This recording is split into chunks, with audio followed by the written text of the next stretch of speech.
क्या आपके मादा तौलीद में स्पर्म की गैर मौजूदगी है? क्या हमल के लिए मर्द और औरत दोनों का सेहतमंद होना जरूरी है? जानिए मुकम्मल तफसील इस वीडियो में। वीडियो को आखिर तक लाजमी देखें। अस्सलाम वालेकुम नाज़रीन, उम्मीद करती हूँ आप सब खैरियत से होंगे। नाज़रीन, आज मैं जिस मौजू पर बात करूंगी वो बांझपन है, जिसकी वजह से बहुत से घर बच्चों की रौनक से महरूम है। बांझपन मर्दों और औरतों दोनों में पाया जाता है। सबसे पहले ये जानना जरूरी है कि बांझपन क्या है।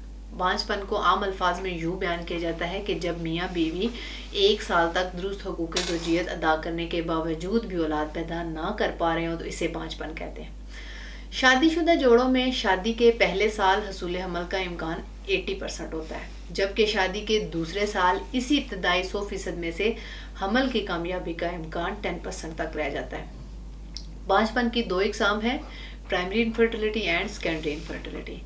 प्राइमरी इनफर्टिलिटी में वो शादीशुदा जोड़े आते हैं जो अभी तक औलाद जैसी नेमत से महरूम हैं, यानी जिनके यहाँ हमल करार ना पाया हो और कोई औलाद ना हो। और सेकेंडरी इनफर्टिलिटी में वो शादीशुदा जोड़े आते हैं जिनके पास एक औलाद है लेकिन वो मजीद दोबारा औलाद पैदा नहीं कर पा रहे। इसके अलावा बांझपन की सबसे बड़ी वजह इंसानी स्पर्म में कमी है, जो टेस्टिकल्स में बनते हैं और मर्द और औरत के मिलने के बाद अज़ब से खारिज होकर औरत के रहम में पहुंचकर औलाद पैदा करने का बाइस बनते हैं। हर बार बच्चे की पैदाइश के लिए ज़रूरी है कि मादा तौलीद में स्पर्म की क्वालिटी और मिकदार मुनासिब हो। स्पर्म की 3 तरह की बीमारियां हैं, ओलिगोस्पर्मिया है, नेक्रोस्पर्मिया है और एजोस्पर्मिया है। ओलिगोस्पर्मिया क्या है? ये बांझपन की एक ऐसी किस्म है जिसमें स्पर्म की तादाद कम होती है।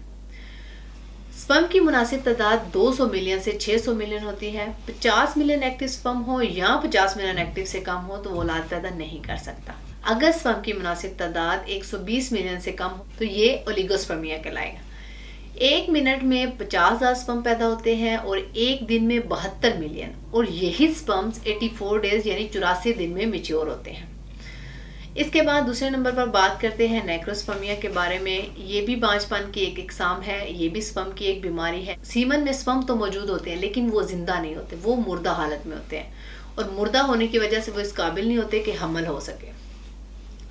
तीसरे नंबर पर बात करते हैं एजोस्पर्मिया के बारे में। एजोस्पर्मिया का मतलब ये है कि सीमन में स्पर्म की बिल्कुल गैर मौजूदगी, यानी कि इस बीमारी में स्पर्म बिल्कुल पैदा ही नहीं होते और इसका सबसे बड़ा सबब जो है वो इन्फेक्शन है।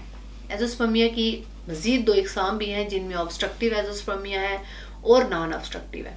ऑब्स्ट्रक्टिव में अगर हुस्सिया साइज में नॉर्मल है और हार्मोन लेवल भी नॉर्मल है तो अज़ब के दरमियान नालियां बंद होने को ऑब्स्ट्रक्टिव एजोस्पर्मिया कहते हैं। ये मर्ज हुस्सियों से मादा तौलीद यानी कि सीमन बाहर निकालने वाली नालियों पर चोट लगने या उनमें नुक्स पैदा होने की वजह से होता है। नॉन ऑब्स्ट्रक्टिव की अगर बात करें तो इस बीमारी में सीमन में स्पर्म का पैदा ना होना ही टेस्टिकल्स की वजह से होता है, जिसकी वजह टेस्टिकल्स में नुक्स होना है या इसके अलावा इनमें पैदाइशी नुक्स होना, हार्मोन लेवल नॉर्मल ना होना, इसके अलावा टेस्टिकल्स का इन्फेक्शन और तेज़ बुखार वगैरह, ये तमाम इसकी वजूहात बन सकती हैं। अब टेस्टिकल्स की भी बीमारियाँ हैं और टेस्टिकल्स की भी बीमारियाँ जो हैं वो स्पर्म की प्रोडक्शन में प्रॉब्लम क्रिएट करती हैं और इसकी वजह से स्पर्म की प्रोडक्शन नहीं होती।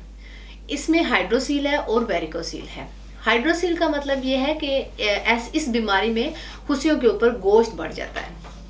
दूसरे नंबर पर वेरिकोसील है और इस बीमारी में हुस्सियों के साथ साथ जो नालियां हैं वो स्वेल हो जाती हैं, उनमें स्वेलिंग आ जाती है, वो फूल जाती हैं। चूँकि स्पर्म हुस्सियों में पैदा होते हैं तो हाइड्रोसील और वेरिकोसील की बीमारियां भी स्पर्म की प्रोडक्शन में हाइल होती हैं, जो कि मर्दाना बांझपन का सबब बनती हैं। इन अमराज के खात्मे के लिए तासीर दवाखाना एंड तासीर हर्बल फार्मा प्राइवेट लिमिटेड के माहिरीन ने साल की रिसर्च के बाद इन तमाम बीमारियों और इनकी वजूहात को मद्देनज़र रखते हुए मुख्तलिफ मरकबात और जड़ी बूटियों की आमेज़श से एक नुस्खा तरतीब दिया है जिसका नाम तासीर स्पर्मोजिन कंबाइंड स्पर्म ग्रो कोर्स है। ये दवा शोबा रिसर्च ने देसी जड़ी बूटियों की आमेज़श के साथ तिब्बे इस्लामी के ऐन असूलों के मुताबिक तैयार की है। इसके इस्तेमाल से हर तरह का इन्फेक्शन ख़त्म हो जाता है। इसके अलावा ये कोर्स मादा तौलीद को बढ़ाकर स्पर्म की क्वांटिटी और क्वालिटी को भी बेहतर बनाता है और इसको औलाद के काबिल बनाता है। इस कोर्स में शामिल कीमती और देसी मरकबात ना सिर्फ मादा तौलीद को बढ़ाने बल्कि इसे गाढ़ा करने में भी मौसर है। इसके इस्तेमाल से ओलिगोस्पर्मिया, एज़ोस्पर्मिया और नेक्रोस्पर्मिया जैसी बीमारियों से मुकम्मल तौर पर निजात मिलती है। ये जरसूमा हयात में होने वाली तब्दीलियों के अफसाइशी हार्मोन HGH के स्पर्म की सतह में भी इजाफा करता है। जिन बेऔलाद अफराद के स्पर्म कम है तो उनके स्पर्म्स को नॉर्मल हालत में लाता है। इसके अलावा ये कोर्स किरमे मनी की कमजोरी और इसके कुदरती तनासब को दुरुस्त करके इसके कौम को भी ठीक करता है। और साथ ही साथ ये कोर्स हुसियों यानी टेस्टिकल्स के मसाइल, वो जो टेस्टिकल्स की बीमारियां हैं जैसे कि हाइड्रोसील है, वेरिकोसील है, ये उनको भी ख़त्म करता है और इन्हें दोबारा ये मसला नहीं होता। ये कोर्स स्पर्म की अफसाइश को मुश्किल बुनियादों पर बहाल करता है। अज़वाजी ज़िंदगी की सदाबहार खुशियां समेटने के लिए ये कोर्स एक नायाब और कुदरती तोहफा है। ये कोर्स सीमन में मौजूद पस सेल को ख़त्म करता है, दोबारा होने से रोकता है, यानी कि उसके इन्फेक्शन को ये ख़त्म करता है। ये स्पर्म मोर्टेलिटी यानी स्पर्म की हरकत सकनात और स्पर्म मॉर्फोलॉजी यानी स्पर्म की शक्ल और सूरत को बेहतर और दुरुस्त हालत में लाकर तमाम मसाइल को दूर करके आपकी औलाद को खुश शक्ल, सेहतमंद और मुकम्मल खदुखाल के साथ जन्म देने में मामून है। नाज़रीन, अगर आप भी स्पर्म की कमी का शिकार हैं या मर्दाना बांझपन का शिकार हैं तो आज ही तासीर दवाखाना तशरीफ लाएं और तासीर स्पर्मोजिन कंबाइंड स्पर्म ग्रो कोर्स का इस्तेमाल करें। इसके मुतालिक मज़ीद मालूमात और रहनुमाई के लिए हमारा YouTube चैनल सेहतमंद ज़िंदगी के राज विजिट करें। अगले प्रोग्राम में एक नए मौजू के साथ दोबारा आपके सामने हाजिर होंगी। तब तक के लिए मुझे इजाज़त दीजिए। अपना ख्याल रखिए। अल्लाह हाफिज़।